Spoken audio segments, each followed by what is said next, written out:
Welcome back, guys. Today I'm going to do a video that was requested many times, and I've had a lot of requests from viewers who ask me how I make my YouTube videos, what type of hardware and software that I use, and things like that. So I'm going to go through the process with you and let you know how I came to do what I'm doing. And the equipment and software that I use.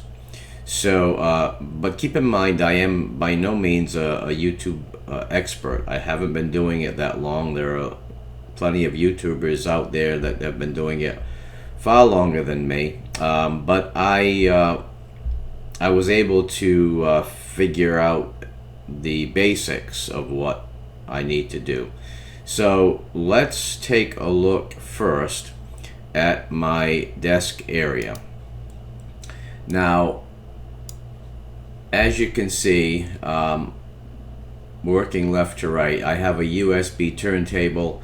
I use that to play my vinyl, and also to I've done a few Audacity type videos, and so that's instrumental in that type of work. At the bottom here you can see an old Apple G5 that I don't really use much anymore, but it is there. It's a single processor 1.8, which it really isn't supported by Apple any longer, but nevertheless, in its day that cost me a pretty penny.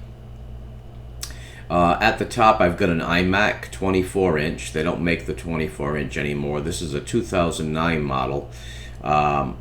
It does run El Capitan, but I can already see where there are some limitations imposed by Apple. For example, if I want to run Windows on it using Boot Camp, it will only let me install Windows 7. It will not let me install Windows 10. It's got a limitation of 8 gigs of RAM, which I have maxed out. I did take it apart and put in an SSD, which was an experience in itself. Wow, what a difference it made in how it boots up and how it runs. It's phenomenal. So that's the iMac, and then my Linux computer is behind this monitor. It's just a small kind of a mini ATX case. But it's big enough for what I need to do, and it works fine. I've got some monitors here that I will be replacing with some a little bit better computer monitors that I'll have next week. There's my cable modem. I've got a Netgear router. I've also got an Apple, as you can see under this speaker, I've got an Apple Airport Extreme, and this is the that is the version with the hard drive, and I can't recall the name of it, but it's a router along with a hard drive, so you can do Wi-Fi backups and things like that. Then I've got my Brother printer, which works really well in pretty much any flavor of Linux, including Puppy. Recently I got it to work. And then the microphone you see here is a Yeti. I started out with a Logitech USB headset, which worked fine, but I got tired of wearing the headset, so I wanted to find a desktop mic, and after trying a few that I wasn't happy with, which I was able to return, I settled on this, and this works terrific. It just sits off to the side. There are multiple settings on it, and it just seems to work very well. Just recently I did have an issue with a video. I'm not sure why the mic level, recording level was low, but that seemed, I don't think that'll happen again. I think it had to do more with the settings in that particular video, but everything seems to be working fine now. So that is the hardware end of it, pretty much. All of my keyboards are wireless, including my mice. They are wireless, and they work very well whether I'm using Linux or Mac or Windows. Okay, so we'll close that out right now. And right now I am in Arch Linux. This is the Arch installed the Arch way. It is not Manjaro, it's not Antergos, and it's not Architect. This is the install that I did from scratch using the Arch Linux installer. It takes a lot longer, but I like it. It's not for someone who's just starting out. For that, as in the past, I've always recommended Manjaro for that. If you're just starting out with Linux, Arch Linux, do a Manjaro install and learn it and get comfortable with it. And then when you're ready to try, the Arch way, as they call it, then I did a step-by-step video recently that if you follow that, you should be able to get Arch installed just like you see here. Arch, I think, is the best Linux operating system, as long as you can get your hands around it. But once you have it installed, you'll see that there's really nothing else like it. It's terrific. But this video is not about Arch Linux. This is about making YouTube videos. So I covered the hardware with you. Now, in this particular video, I'm using GUVC View along with Simple Screen Recorder. Simple Screen Recorder is what you see up in the little icon up in the top right. Simple Screen Recorder and GUVC together work really, really well. It's two separate programs, one for the camera, which you see in the top right, and the other is the capturing the screen itself. So you've got screen capture and webcam.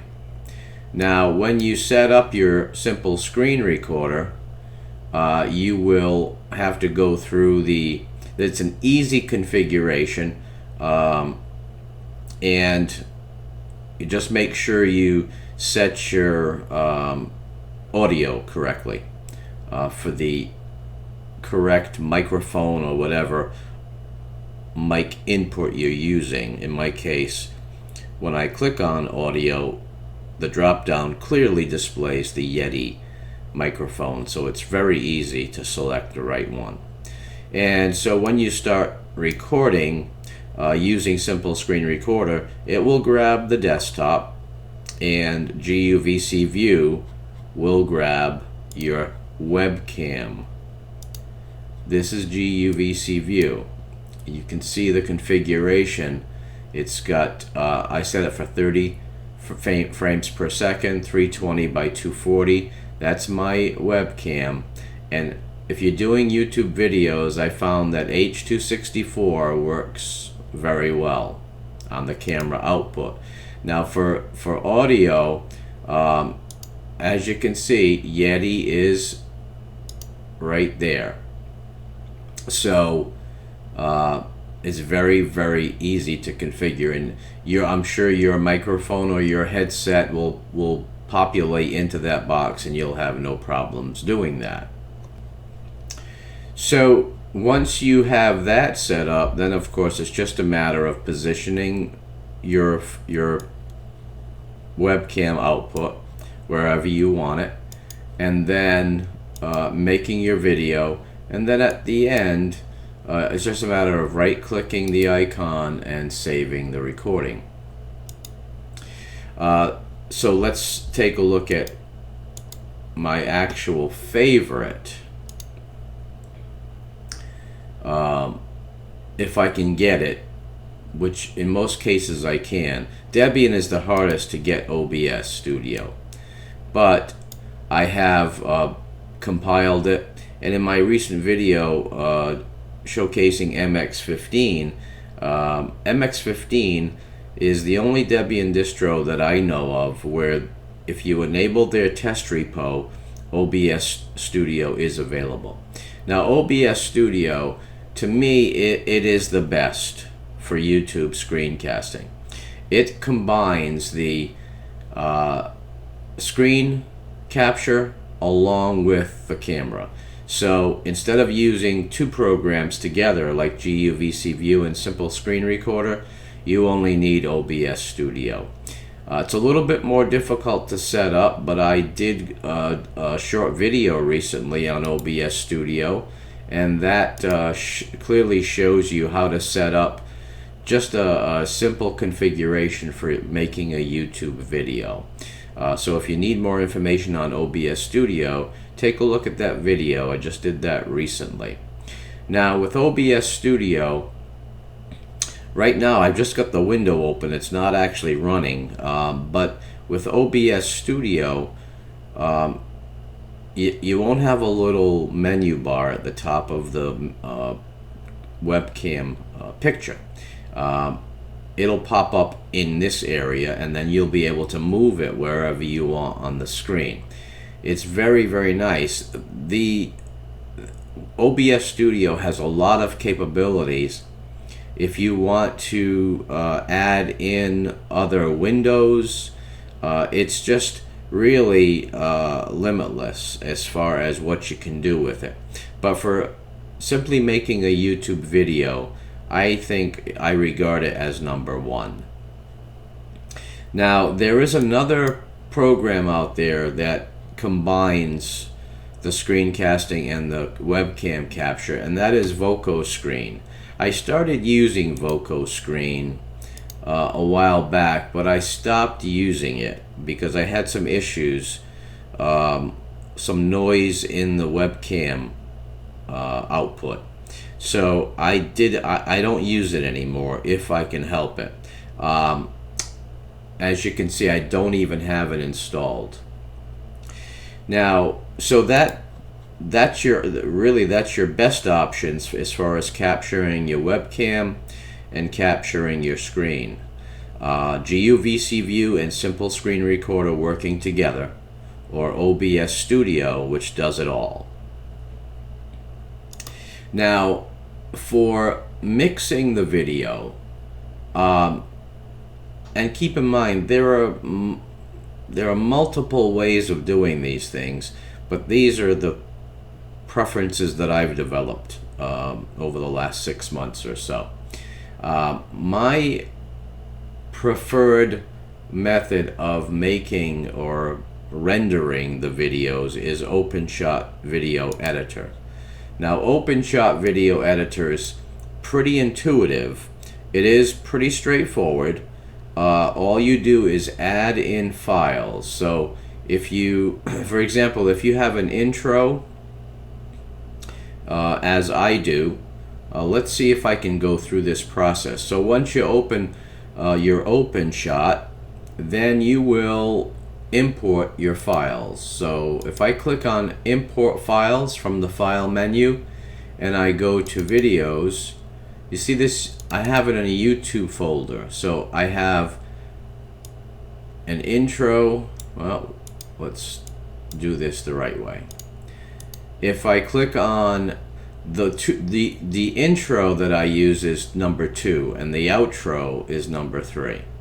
So if I click on number 3 and then press Control and click on number 2, it'll capture both of those. And as you can see, it's now in the little box for selecting. Now all you do is drag them into place. Now ordinarily I would bring the intro in, then bring in the main video that you're working on, and then the outtake, the outro, would be at the end of that.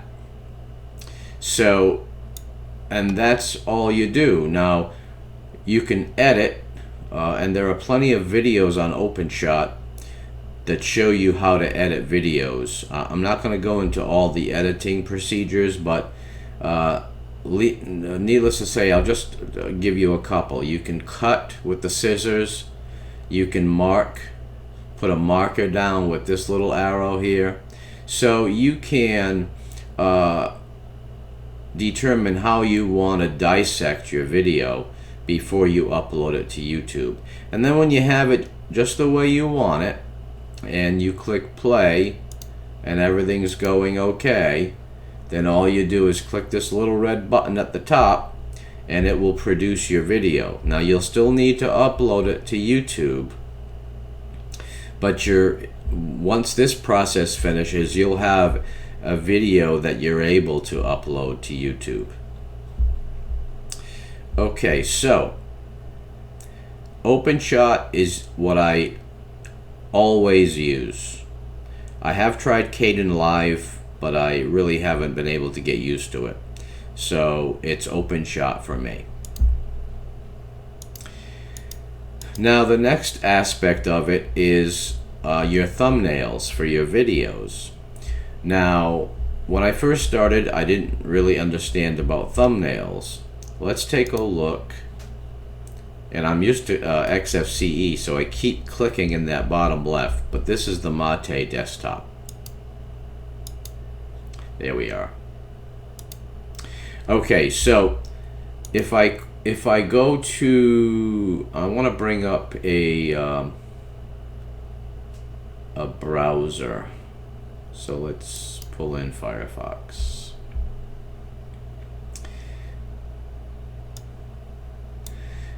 Now, if I pull up my YouTube video,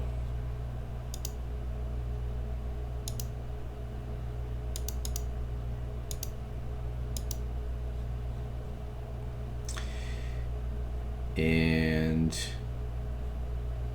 go to my channel,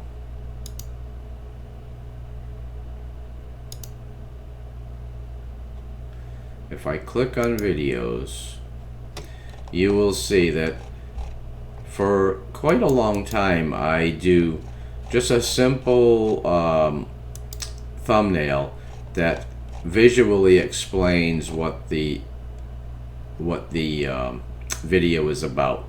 But as you can see down here, 3 months ago, I didn't have the text explaining what the video is all about. You see that?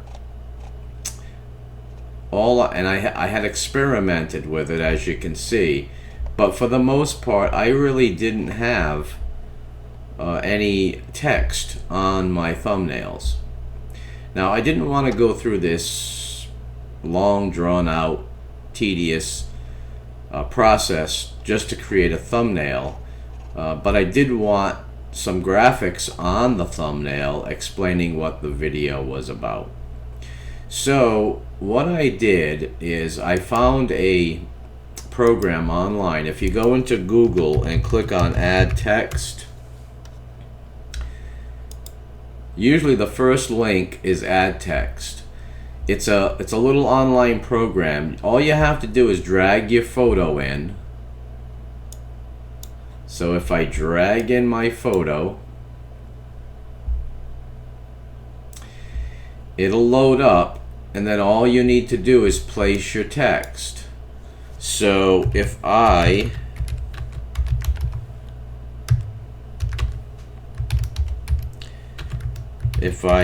type in a title, and as you can see it's here, but I want to enlarge that, so you can enlarge the text just like that. You can go bigger if you like.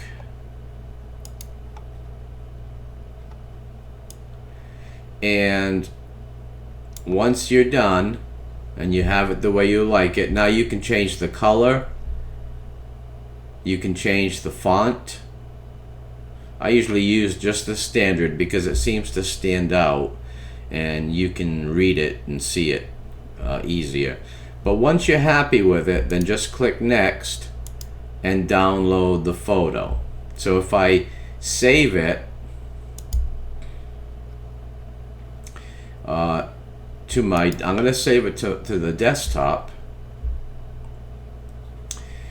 and I close this out and minimize that, now you'll see that I have a nice thumbnail to use for my video. Okay, so I've got my GUVC view and I've got my simple screen recorder. That is OBS. We talked about that. Okay, and that's how we add the text to the graphics, as you can see. And that gives me a nice little thumbnail.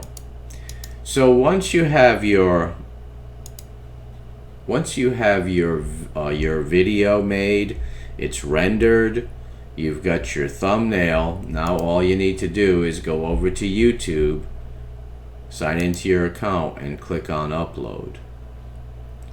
Drag the file in, and then once you do that, there'll be a space to put a custom thumbnail. You basically click on that and select your thumbnail.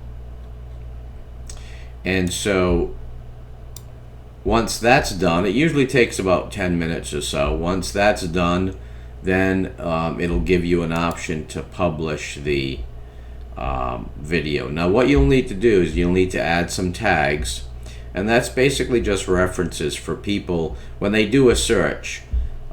It pulls information based on tags, and so you want to include tags for all the possible search information for your video, and make sure you put a decent title in your video.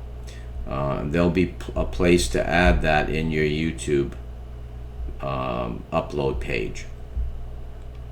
So that is it, guys. That's really the entire process. And let me show you. Hold on, I'm gonna just reach down and grab.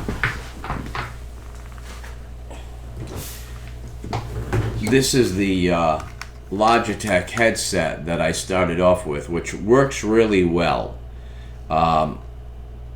So if there's no, I wanted to start off with something reasonably priced, but that worked well, and this works terrific. It's like $25 on Amazon, and it works really well. And so when you first start out, you might want to invest in something like this, because the Yeti does go for a bit more money. So guys, that is it for this video. I hope you enjoyed it. Please rate, comment, and subscribe, and I will see you soon. Take care.